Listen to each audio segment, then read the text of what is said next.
and we are very pleased to have MLB's VP of Social Responsibility and Inclusion with us, the great Billy Bean. Billy, thanks for coming around. You've been all over the place, and but the message is great. And tell me how this Pride Night came about here at Citi Field. It's an interesting. Every one a night like this has a beginning, and it starts with a community desire to make it happen. And my boss at MLB Network, one of my bosses, Pat Courtney, asked me to join Ed Randall, a contributor here at MLB Network over the years, at a conversation at Molloy College about a year and a half ago. And someone was at that event, went up there and had a conversation in front of the students there. And a gentleman named Dave Kilmanick was in the audience. He's the executive director of the LGBT network out in Long Island, Queens. And he has been a season ticket holder for the Mets, a lifelong part of that community, one of the greatest, most passionate Mets fans.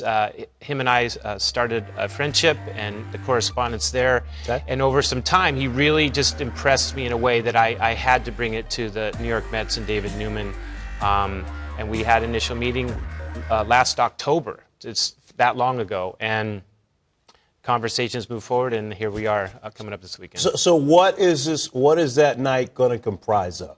Well, really, what it is just a message of acceptance and inclusion for the entire community, all of Mets fans. And I think the way I've explained it before is, for one night, we have one thing in common: baseball. If people feel like this is something that's out of the parameters of what baseball's supposed to be talking about, it's not specific to anything. As more as a wider a hug or an embrace to everyone who wants to come and cheer on the Mets. And the message that we are fortunate enough in this instance is, communities in New York take care of each other. Yep. And the recipient of part of the proceeds for this night is this amazing after-school anti-bullying education awareness program that the LGBT network has been doing for years. And it is funds kids from the communities to go and talk to schools, parent-teacher after-school weekly get-togethers, because really the most dangerous part about bullying is the silent part of it, where you're a parent, you have children, yeah, you know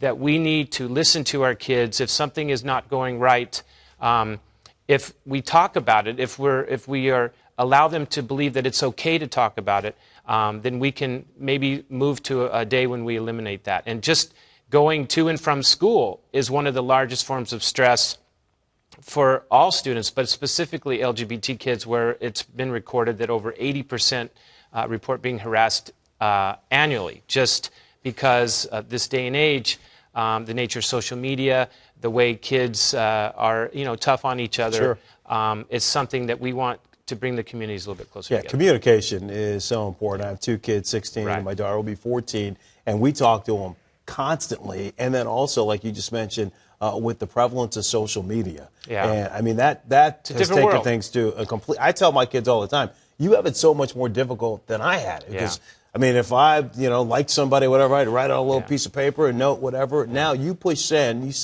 you lose control, and then it goes out there, and you have to deal with the ramifications. And the great opportunity here, Fran, is that because of social media, the players interact with fans in a level of intimacy that was never in the generations before when I played.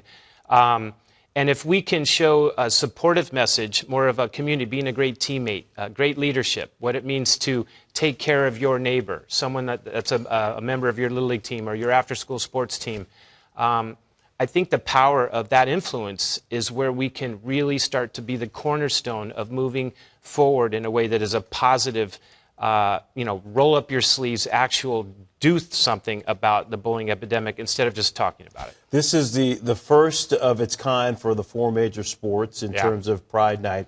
And you came back to Major League Baseball in 2014 in terms of the role that it's kind of morphed into now, but initially you were the ambassador of inclusion. How proud are you of just the steps that baseball is taking on this front? It's been an amazing couple years. I was the perfect example. So I didn't feel like there was a place for me in baseball when I was away. And thankfully there were some people at the commissioner's office that felt a little bit differently. And the culmination of a night like Saturday night to you know, when something happens in New York City, people take notice. And I don't want to, I want to celebrate that this is the Mets making this message loud and clear. Sure. It's not that it hasn't happened yet before, as much as how grateful we are it is happening. And I think it's a great example of 2 years of work.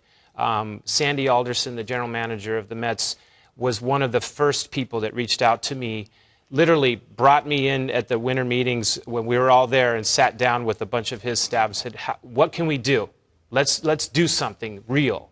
And I'm just such a huge fan of his, and the team has been playing so great since I returned to baseball. And I think I'm just really, really proud, not only of baseball all the way around, but just the Mets. This is a great message, a great example. Nights like this have happened around the league for other teams, but not every team has done that. It's not a requirement in my interactions with the players or the employees. I've been supportive a few times. This one I just happened to be a part from the inception. But to answer your question as shortly as possible, I guess it's a great day for baseball, and it really is a positive message to the most amazing fan base, you know, around the country, New York City.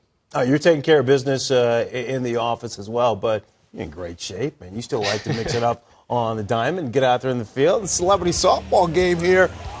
Somebody was chasing that ball down the line pretty well. Yeah, I got into one a little bit there. That was a fun night. The whole All-Star week to be a part of that. Huh? Yeah, see, that's what happens when you quit young. You get you don't ever have closure with your career. So I try to mix it up and play as much sports as I can. And that was just a real honor to be selected to be a part of that. Curtis Pride, who now is the ambassador for inclusion, played in that game, and him and I have become like brothers. You know, the big message is we have a great opportunity to spread the love that baseball has been doing everything they can since we integrated professional sports 70 years ago with Jackie Robinson. So. All right, so we've got Pride Night Saturday, August the 13th. Yes, sir. Padres are in town, and also Styx will be there, too. Look at that. You and I are old 70s enough rock. to I remember them. Come sail away, man. There you go. All right, so Billy B. Yeah, thank you, sir. Appreciate the chance to talk about it. No doubt. It's going to be a great day out there. All right, come to the game.